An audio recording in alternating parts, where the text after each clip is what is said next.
sekali hari ini. Silakan ketua kelasnya memimpin berdoa dulu. Di tempat duduk semuanya siap gerak.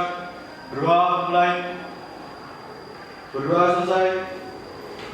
Kalian tadi sudah berdoa ya, semoga doa kita dikabulkan oleh Tuhan dan juga pembelajaran kita hari ini bermanfaat. Sebelum memulai pembelajaran, coba dicek dulu di bawah meja. Ada sampah tidak? Perapian bajunya. Coba siapa yang bajunya belum rapi dirapikan dulu. Kemudian juga dicek dulu ya kehadirannya ya. Anak Datri hadir. Anggun Dawi Ebert hadir ya. Kita doakan semoga cepat sembuh ya. Kemudian Erina hadir. Untuk meningkatkan nasionalisme dan cinta tanah air kita, marilah kita bersama-sama menyanyikan lagu wajib nasional. Silakan semuanya berdiri dulu.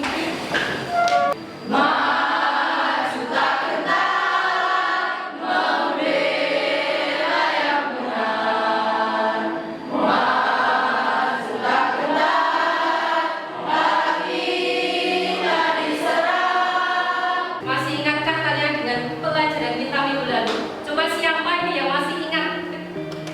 Coba Mbak Lina. Minggu lalu kita mempelajari makna hak dan kewajiban warga negara. Ya, bagus sekali ya. Selanjutnya, Bu Beni akan mengajukan pertanyaan yang ada kaitannya dengan pelajaran yang akan kita pelajari hari ini. Pernah tidak kalian tidak memperoleh yang seharusnya menjadi hak kalian sebagai warga negara? Atau kalian pernah melihat fenomena di mana orang itu tidak memperoleh haknya? Ya, Pinkan. Kalau saya sudah mendapatkan hak saya, Bu. Contohnya saya dapat bersekolah di sini. Akan tetapi jika dilihat dari lingkungan sekitar, ada teman saya tidak seberuntung seperti saya. Dia tidak mampu bersekolah dan keluarga yang tidak mendukung pendidikannya. Kita akan mempelajari yaitu kasus pelanggaran hak dan pengingkaran kewajiban warga negara. Kemudian kompetensi dasar menganalisis nilai-nilai Pancasila terkait dengan kasus pelanggaran hak dan pengingkaran kewajiban warga negara. Selanjutnya, nah ini tujuan yang akan kita capai melalui kegiatan problem based learning. Peserta didik mampu menganalisis kasus-kasus pelanggaran hak dan pengingkaran kewajiban warga negara. Jadi kita nanti ya akan melakukan kegiatan pembelajaran dengan model problem based learning, di mana nanti kalian itu akan diorientasikan pada suatu masalah. Ini ada motivasi.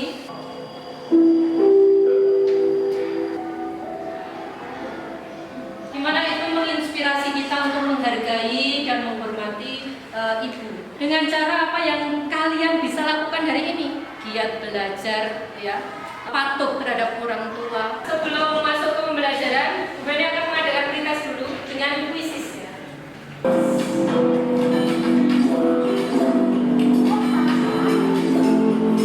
Selanjutnya, untuk melatih konsentrasi kalian, kita akan melakukan ice breaking terlebih dahulu ya. Gajah, semut, gajah, semut, gajah.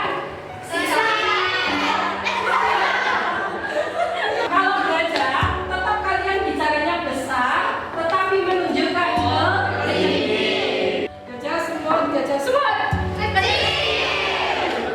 Gajah, semut, gajah, gajah.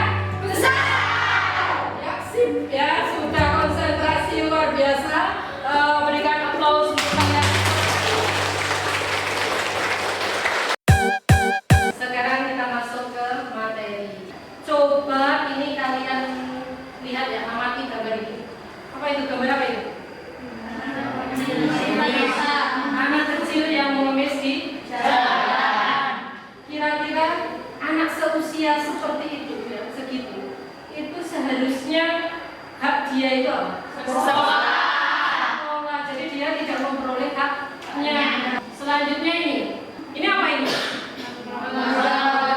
Trotoar itu digunakan oleh siapa? Tapi dia menerobos. Pelanggaran hak itu merupakan tindakan seseorang atau sekelompok orang, baik yang disengaja maupun tidak disengaja, yang secara menghalangi, mengurangi, membatasi hingga mencabut hak seseorang. Kira-kira apa sih faktor penyebabnya? Yang pertama apa? Sikap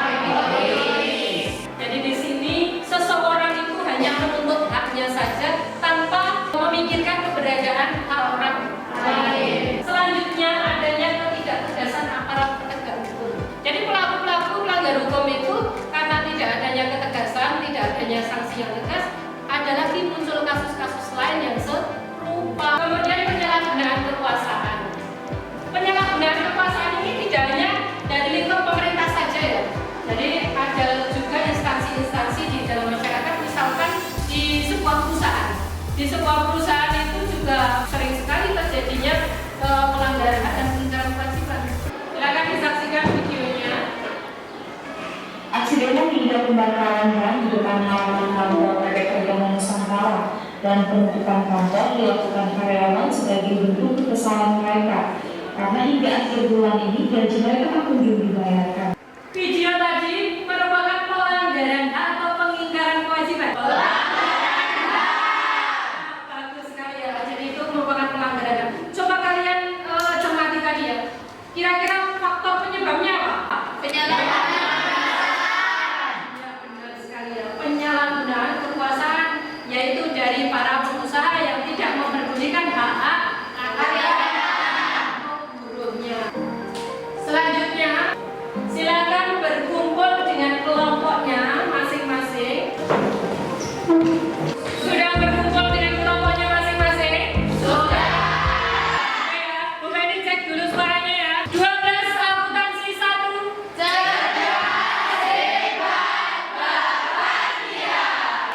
Luar biasa ya semangatnya. Bu Feni bagikan dulu LKPD-nya. Ini untuk kelompok 1 ya.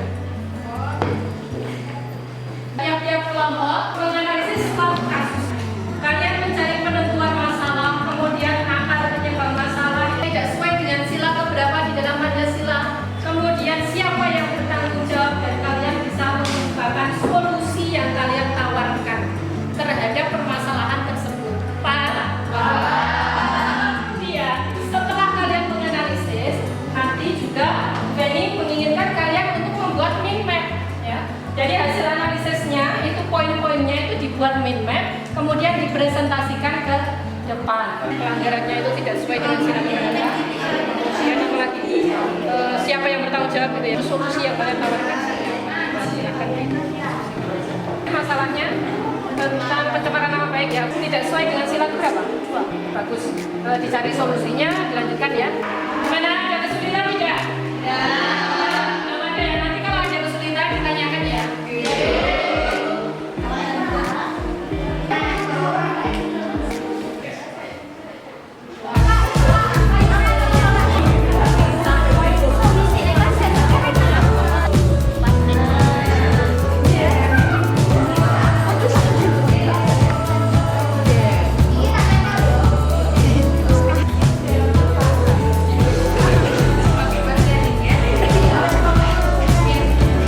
Bagaimana? Sudah selesai semuanya?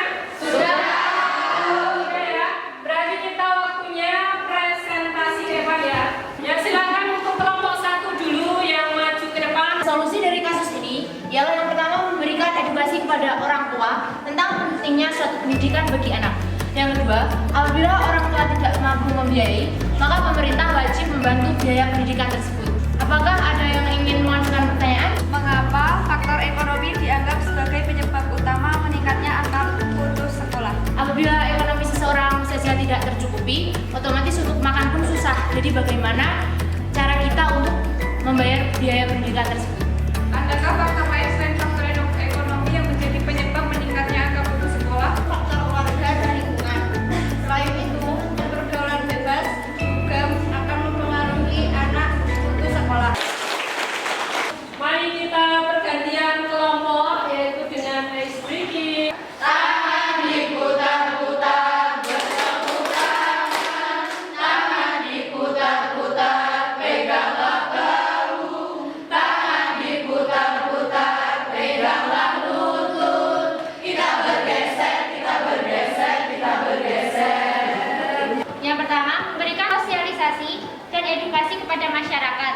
Kedua, menguatkan moral serta integritas dari para pegawai pajak dan pemerintah. Apa akibatnya jika kita tidak membayar pajak? Pembangunan tidak akan berjalan dengan baik dan lancar, seperti jalan rusak, fasilitas yang tidak memadai, peningkatan keamanan, hingga kegiatan birokrasi terhambat. Bagaimana pendapatmu terkait pejabat yang menghindari wajib pajak, padahal masyarakat selalu dikejar-kejar bila tidak membayar pajak? Pendapat kami, tindakan tersebut sangat tidak beretika.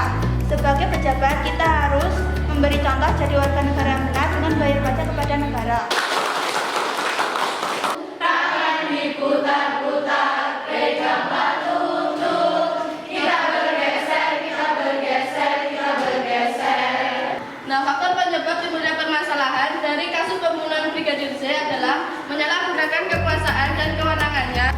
Padahal propam adalah polisinya, polisi yang bertugas menegakkan hukum, kode etik, dan disiplin bagi anggota polisi. Apakah ada yang ingin bertanya? Bagaimana harapanmu terkait penyelesaian kasus Verdi Sambo? Lembaga peradilan dapat memproses kasus ini dengan transparan dan juga tidak memihak kepada yang memiliki kekuasaan.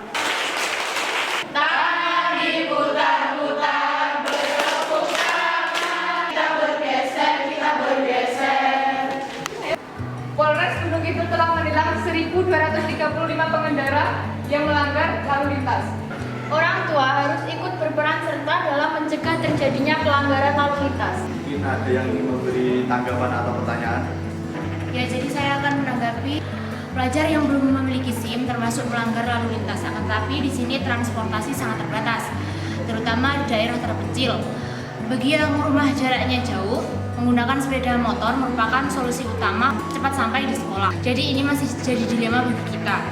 Seharusnya pemerintah bukan hanya membuat peraturan, tapi juga memberikan saran seperti menyediakan fasilitas transportasi bagi setiap sekolah.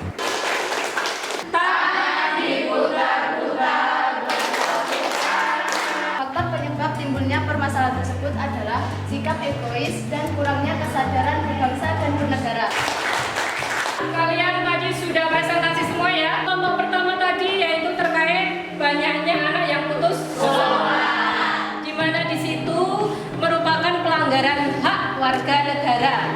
Tadi faktornya ada faktor ekonomi ya. Kemudian kalau kita lihat di lingkungan sekitar kita itu tidak hanya faktor ekonomi ternyata ya.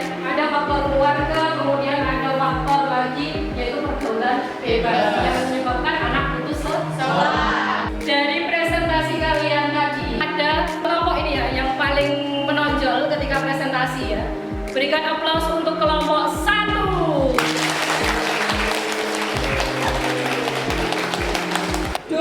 Akuntansi 1.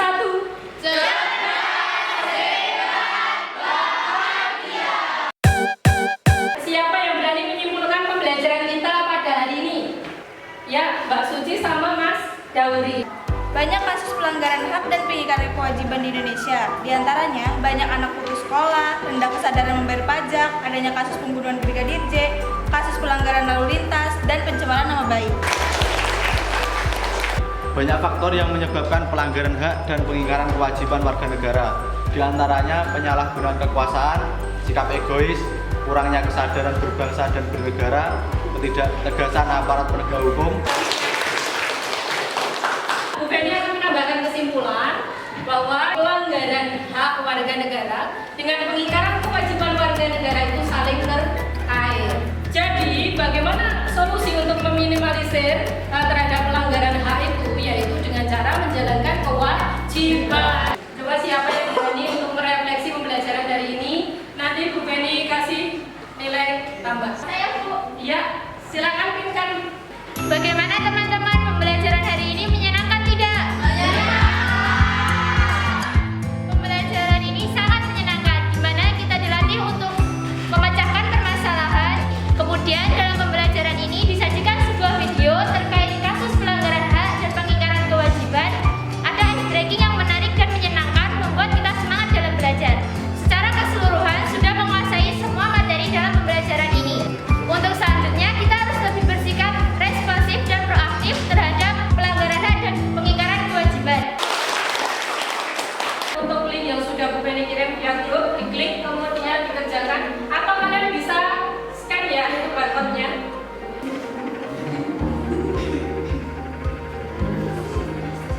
Bagaimana, sudah selesai mengerjakannya? Sudah.